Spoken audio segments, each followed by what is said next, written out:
Baik, perkenalkan, nama lengkap saya Andi Sarfa, saya dari kelas SD. Jadi pada kesempatan kali ini saya akan membuat resensi buku yang berjudul membuat resensi cerpen yang berjudul Sang Guru Juki karya A.A. Nafis. Simak video berikut ini untuk penjelasan lebih lanjut mengenai resensi cerpen dari saya. Judul dari resensi saya itu adalah Tinggal Kawin Lagi. Dan untuk identitas karyanya, yang pertama judul cerpen yaitu Sang Guru Juki karya Ali Akbar Nafis atau A.A. Nafis. Penerbit itu adalah Jakarta Gramedia Widasarana Indonesia pada tahun 2018. Terbitan pertama itu pada tahun 2001 dan jumlah halamannya itu adalah 7 halaman. Yang berikutnya adalah pendahuluan. A.A. Nafis ini adalah seorang sastrawan sekaligus kritikus budaya dan politikus Indonesia asal Sumatera Barat. Ia terkenal karena cerita pendeknya yang berjudul Robohnya Surau Kami pada tahun 1956. Dalam bukunya yang berjudul Kabut Negeri Si Dali yang terbitan pertama, ia masukkan 5 cerpen yang salah satunya adalah cerpen yang berjudul Sang Guru Juki. Berikutnya adalah sinopsis. Sosok Juki dalam cerpen tersebut adalah seorang yang berprofesi guru dan memiliki istri yang bernama Rosni, dan mereka berdua sudah memiliki 2 orang anak. Saat itu ia pun terpaksa menitipkan istri dan anak-anak pada mertuanya karena ia tidak ingin mengkhianati teman-temannya yang berjuang. Awalnya, Juki mengatakan pada istri jika perang hanya berlangsung sekitar 3-4 bulan saja. Namun kenyataannya setelah 4 bulan berlalu, tanda perang belum berakhir, sehingga membuat si Juki ini merasa berutang budi pada si Siti, pemilik rumah yang ia tumpangi saat ia mengungsi di desa tersebut. Dan Siti ini juga merupakan murid dari Juki, sehingga Juki memutuskan untuk menikahinya. Namun karena saat itu dalam suasana perang, desa tersebut diduduki musuh dan membuat Juki yang seorang guru ikut aktif menjadi pejuang, dan ia terpaksa mengungsi ke desa yang lebih dalam. Saat itu Juki tinggal dengan muridnya yang laki-laki bernama Oncon. Saat lebih dari sebulan ia tinggal situ, Juki pun mengawini ibu dari si Oncon yang bernama Baya yang seorang janda. Dan ketika si Juki bertemu dengan temannya yang bernama Dali, si Dali menyebutnya konyol sebab bisa-bisanya ia kawin di daerah gerilya.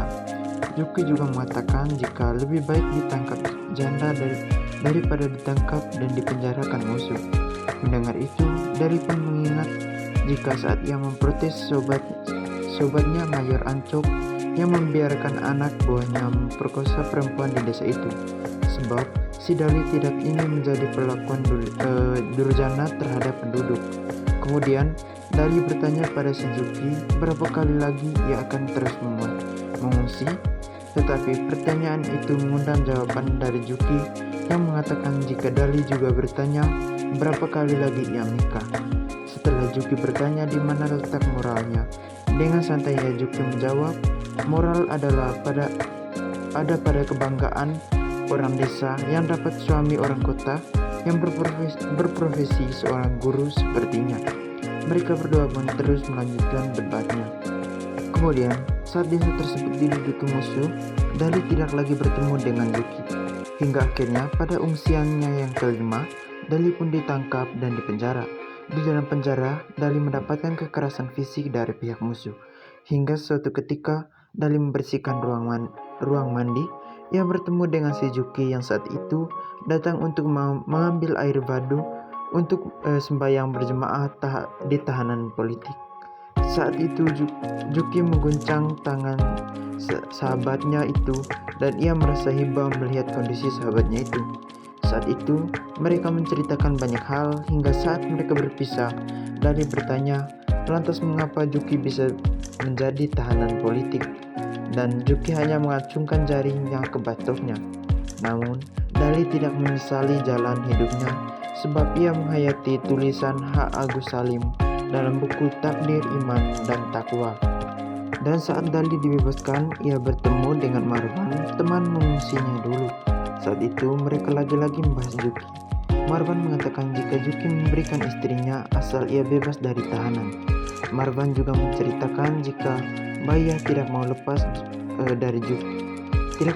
Juki mengungsi lagi sehingga akhirnya ia ditangkap dan Baya pun juga ikut. Saat itu ia meminta kepada komandan resimen agar Juki dibebaskan, namun komandan itu hanya bisa mengubah Juki sebagai tawanan politik asal komandan bisa bawa Baya tinggal di rumahnya. Dalam hatinya, Dali bertanya siapa yang sebetulnya yang menjadi korban atau yang dikorbankan. Ia juga memikirkan istri Juki yang lain yakni Rosni dan Siti. Apakah mereka berkorban atau dikorbankan? Hingga akhirnya Dali mendapat kesimpulan jika kehancuran dan kemusnahan manusia atas manusia tidak lain dari kiamat yang dijanjikan. Setelah bertahun-tahun kemudian, Dali dan Juki bertemu kembali dan keduanya sudah tua, namun kondisi fisik Juki lebih kokoh dan gesit. Saat itu Juki mengatakan pada Dali sebab selama ia di Jakarta ia sudah menikah 3 kali lagi, dan ia mengatakan jika istrinya yang terakhir orang Belanda yang mengajar di IPB dan sering menemuinya di departemen. Lalu Dali bertanya apakah perkawinan itu bisa langgeng, namun dengan santainya Juki menjawab jika Dali selalu berpikir serius padahal tempat hidup serba main-main.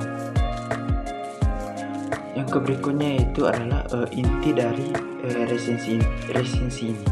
Yang pertama, kelebihan dari cerpen tersebut adalah memberikan pesan moral kepada pembaca jika tidak semua orang yang memiliki potensi yang lebih selalu menunjukkan interaksi yang positif dan selalu mengikuti norma dalam masyarakat, dan hal-hal ini bisa mempertimbangkan pandangan seseorang untuk mempercayai orang-orang yang memiliki status yang jauh lebih tinggi dari dirinya.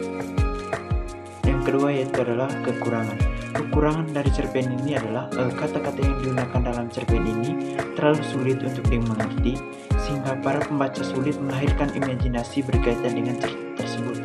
Dan ada beberapa ending dari peristiwa tersebut seperti yang sangat spontan yang bisa membuat pembaca cepat bingung. Dan yang terakhir yaitu adalah penutup. Cerpen tersebut memberikan pesan yang mendalam kepada kita semua untuk selalu memberikan teguran kepada teman-teman maupun orang lain yang melakukan tindakan negatif, seperti Dali yang mengingatkan Mayor Ancok akan tindakan negatif anak buahnya, dan juga cerpen ini memberikan kita gambaran akan jika tidak semua orang yang memiliki profesi yang tidak kita anggap sebagai panutan itu menerapkan pengetahuannya di lingkungan sekitarnya. Dan ya, walaupun cerpen tersebut tidak memberikan akibat yang setimpal dari perbuatan si tokoh Juki dalam cerita tersebut. Baik, itu saja pemaparan materi dari saya mengenai resensi cerpen yang berjudul Sang Guru Juki. Sekian dan terima kasih.